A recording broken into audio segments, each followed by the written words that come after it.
Good Shabbos, everyone. This week's Parshas Shoftim, is the first parsha in the month of Elul. The month of Elul is the month of preparation. We're getting ready for Rosh Hashanah. We're worried about so many things this year. We're worried about what shul is going to look like, what things are going to be, where we're going to be davening, how we're going to be davening, who the chazanim are going to be. And it's so easy this year to neglect the real preparation that needs to be taking place, which is the preparation inside of our souls. The preparation inside of our hearts and inside of our minds. The name of the month, Elul, the rabbis take those four letters, those four magic letters, and they understand worlds from those letters. They find so many different psukim in the Torah and in scriptures that begin with the letter Aleph, Lamed, Vav, Lamed, where they see incredible ideas embedded in those psukim, in those verses, that each one of them are there to teach me of how to prepare for Rosh Hashanah and Yom Kippur, how to prepare for the Yom Noraim, for these days of awe, how to make myself ready to be able to receive the light that's available on these days. The most famous of those is Aleph Lamed Vav Lamed, Ani L'Dodi V'Dodi Li. That gives the entire nature and character of the month. I am for my beloved, and my beloved is for me. That I am here seeking out God, and God is here seeking me out, waiting for me to step to Him, and I'm waiting to be able to take that step to Him. And that's my focus of this month. Is to try to figure out who I am, what do I stand for, what's important to me, what's valuable to me, so that I can attach that to God somehow. Next week, in Mitzvah Hashem, I'm going to give a shir on the month of Elul, using four letters, Aleph, Lamed, Vav, Lamed. And I'm going to go through many of the references to where we find in the different verses, we find the month of Elul embedded and what it means to us and what we're meant to prepare. But today, Erev Shabbos, I just want to share one amazing idea. We know that there are a lot of times in the Torah, you have a thing called the Kriyinik Siv. A lot of times you have the way that it's written and the way that it's read. You'll have a word in the Torah that when you read it just with the letters that are there, it has one meaning. But when you read it without those, you read it in a different way, but the same word, then it comes out to be a different meaning. The word lo very often has that if you read Lamed Aleph, so then it means one thing. If you read Lamed Vav, which is possessive, his possessive, so then it reads something completely different. We have one of those places in the Torah. We have a few of those places in the Torah. But one of those places is where the Torah talks about houses in a walled city.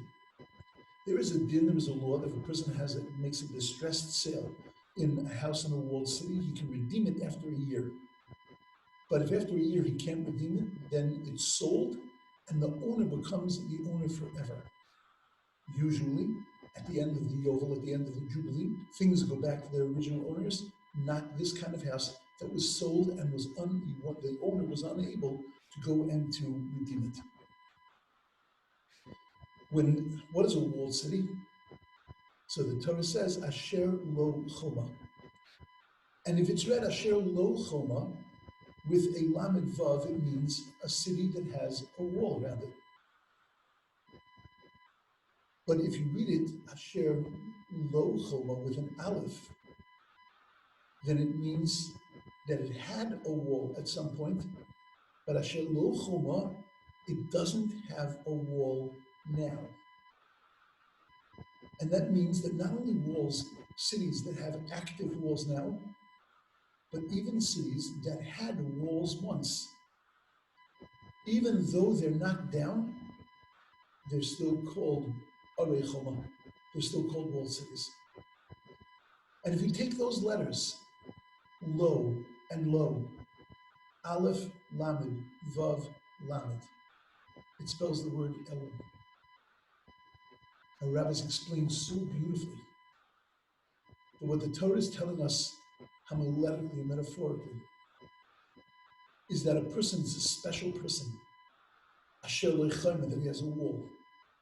When a person has a wall around him, a person is built up a personality, a person has built up a life, a person has built up a service of God, a person has built up a spiritual existence. Asher lo ychayma, that person has a wall, he's so precious.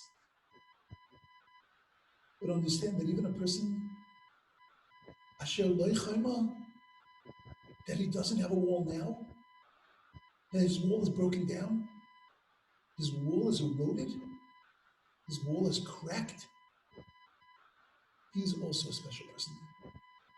He's still a special person. And God is waiting for him and giving him the tools and abilities to be able to fix that wall and to rebuild that wall. And that's what the month of Elul is. The month of Elul is Asher Lo Choma, is to look at myself and to say, wow, I really got great stuff. I've got a wall that I've done and accomplished so many beautiful things. But Asher Lo Choma. But there are some parts of me that are missing. There are some parts of me that aren't whole. There are some parts of me that need to be rebuilt. Aleph Lamed Vav Lamed. The reason why it's backwards is because sometimes you got to hunt for those. They're not always so apparent. But then comes the $1 million question. Why is there a Kriya Niksiv in the Torah? Why is it written one way and read another way? I think that this too speaks to the month of Elul. Because a lot of times we have things on the outside. Things appear one way. But when you look into them, they're really something different. There's a way to read it. There's sort of a public way to put forth this word. But then there's a previous, there's something deeper inside. And our job is to make sure that what's on the outside and what's on the inside are consistent with each other. That if it's Asher Lo Ychayma with a Vav, that I've got a wall, look at what I am, what I've accomplished, then Asher Lo Ychayma has to be on the inside also. You can't read one way on the outside and the other way on the inside. We have to make the two of those consistent when there's a difference between them. And that's the avodah.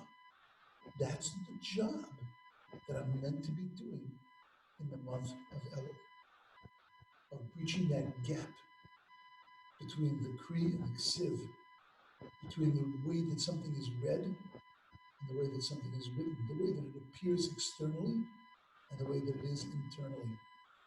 And I have to remember always that even Asher Lo Ychayma, even if I don't have that preciousness and beauty right now, my beauty has lost its shine. My avodah, my service to God, my connection to all of this has lost its luster. This is the month that I have the ability to be able to bring it back, to turn that light back on. Ani l'dodi, as long as I am for my beloved, then dodi li, my beloved will be for me also. I wish everyone a beautiful, holy, and amazing Shabbos. I am this Shabbos in Loya. I hope to see as many of you as I can in Shul. And we should have a very beautiful and wonderful, special, precious Shabbos together.